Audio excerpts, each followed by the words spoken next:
Hello dear future doctors. तो Times of India के एक आर्टिकल ने बच्चों के मन में खलबली मचा दी है। उनको समझ में नहीं आ रहा कि होने क्या वाला है। बहुत सारे सवाल खड़े कर दिए, नीट 2 बार लगेगी, सिलेबस में रिडक्शन होने वाला है, सिलेबस चेंज होने वाला है और बहुत सारे सवाल। आज इन सभी सवालों का सोल्यूशन लेके मैं आया हूं आपके साथ। तो आइए देखते हैं कि टाइम्स ऑफ इंडिया का जो आर्टिकल आया है उसमें बेसिकली हुआ क्या है। और सबसे पहले टू ब्रेक दी आइस, आपका जो फियर है कि मैं आपको बता दूं कि नीट 2026 या 27 एस्पिरेंट्स के लिए इनमें से कुछ भी एप्लीकेबल नहीं होगा। तो you need not worry about it. तो आज का वीडियो स्टार्ट करते हैं और देखते हैं कि क्या क्या चेंजेस की बात प्रपोज की गई है। माइंड बाय वर्ड्स, प्रपोज की गई है, अभी तक कुछ भी फाइनल नहीं हुआ है। तो जैसा आप स्क्रीन पे भी देख सकते हो कि JEE NEET and CUET in class 11th reforms to cut dependence on coaching cards. तो बेसिकली होता क्या है कि एक प्रपोजल बैठा, भाई 11 लोगों की एक कमिटी बैठी और उन्होंने डिस्कस किया कि एग्जाम जो है साल में 2 बार, मैं इसको लिख देता हूं यहाँ पे, एग्जाम ट्वाइस अ ईयर।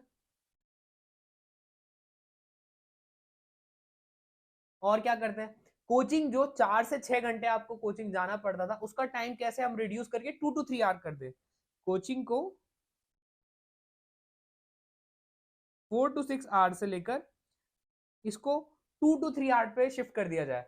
और जो असेसमेंट है वो एक हाइब्रिड असेसमेंट बना दिया जाए कि जिसमें बोर्ड्स भी काउंट होंगे, एक इंटरनल असेसमेंट का, एप्टीट्यूड बेस का।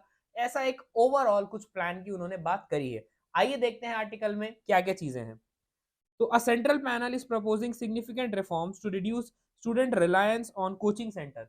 यानी कि दे आर ट्राइंग की कोचिंग का रोल खत्म कर दे या उसको लिमिटेड कर दे। एंड की सजेशन जो थे वो आगे मैं आपके साथ बात भी करूंगा कि they have restricted daily coaching hours to 2 to 3 hours, क्योंकि कई कई कोचिंग में ये मानता हूं मैं भी कि 4 to 6 आवर्स, कहीं पे 7 से 8 घंटे भी हो जाते हैं। जो स्कूल और कोचिंग साथ साथ चलती हैं वहां पे वो 9 to 4, 9 to 3 तक बच्चे बैठते हैं, तो it become very hectic for them.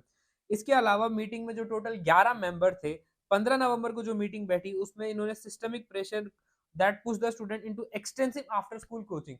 यानी कि जो बच्चों का स्कूल क्लासरूम रिलेटेड पढ़ाई के ऊपर से जो ध्यान शिफ्ट हो गया था, क्योंकि बहुत सारे जो एस्पिरेंट्स होते हैं वो क्या करते हैं, डमी कोचिंग के लिए वो लोग जाते हैं। मेजोरिटी केसेस में ऐसा होता है कि they go for a dummy coaching. Dummy coaching क्या होती है, आप जाते हो, you just go for the exam and sit right there. But अब इनका क्या कहना है कि हम हमारे क्लासरूम्स को कुछ इस तरह से ओरिएंट करें कि बच्चे का जो है कॉम्पिटिटिव एग्जाम की प्रिपरेशन और बोर्ड्स की प्रिपरेशन साथ साथ हो जाए। अब आप लोग बोलोगे कि सर कि बोर्ड्स के सिलेबस में और कॉम्पिटिटिव एग्जाम के सिलेबस में तो बहुत जमीन आसमान का डिफरेंस होता है।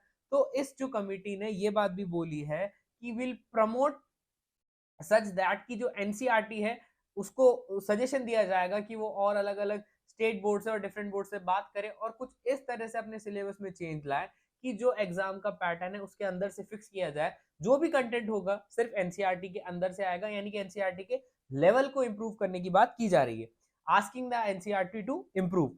इसके अलावा क्या है, ये इट इज अंडर रिव्यू है। सबसे पहली बात कि whether a national exam such as NEET and JEE should be conducted in class 11। अभी तक कुछ भी फाइनल वर्डिक्ट, फाइनल ओपिनियन नहीं आया। स्पेसिफिकली 2026 या 2027 वाले एस्पिरेंट्स के लिए तो बिल्कुल भी हेडेक का कोई लोड नहीं है। अगर आपको कोई क्लिक बेट देख के बोल रहा है कि क्या 2026 में नीट 2 बार होगी, ऐसा कुछ नहीं होने वाला है। किसी भी ऐसे बातों में मत आना, ठीक है। इसके अलावा क्या है, और जो सजेशन था वो ये था कि limiting the coaching classes to a maximum of 2 to 3 hour daily, a sharp shift from 5 to 6 hour. यानी कि 5 से 6 घंटे की कोचिंग क्लासेस को हम 2 से 3 घंटे में बदल दे। एक मेजर बात ये रखी गई है। तो अगर मैं पूरे को आपको आर्टिकल आपको मिल जाएगा, मैं आपको समराइज करके दे देता हूं ताकि आपका ज्यादा टाइम वेस्ट ना हो, क्योंकि you are a NEET aspirant. तो सबसे पहले कंक्लूजन की अगर मैं बात करूं तो नंबर 1 जो प्रपोजल है, सबसे पहली बात, it is a proposal. Proposal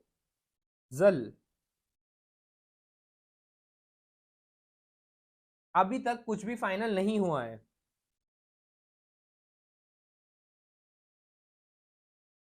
number 1, NEET exam twice a year, जैसे जेई की मल्टीपल शिफ्ट में एग्जाम्स लगता है कुछ इसी तरह से, NEET exam 2 times per year. Second, NEET exam to be conducted in class 11th की, ताकि बच्चे के दिमाग से थोड़ा सा लोड कम हो सके। NEET exam in class 11th। तीसरा, कोचिंग क्लासेस के आर को रिड्यूस कर दिया जाए 5 to 6 आवर से 2 to 3 hours per day. Coaching classes to be reduced from 5 to 6 hour to 2 to 3 hours per day.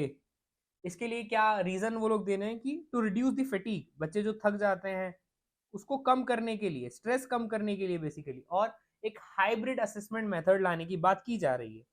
Hybrid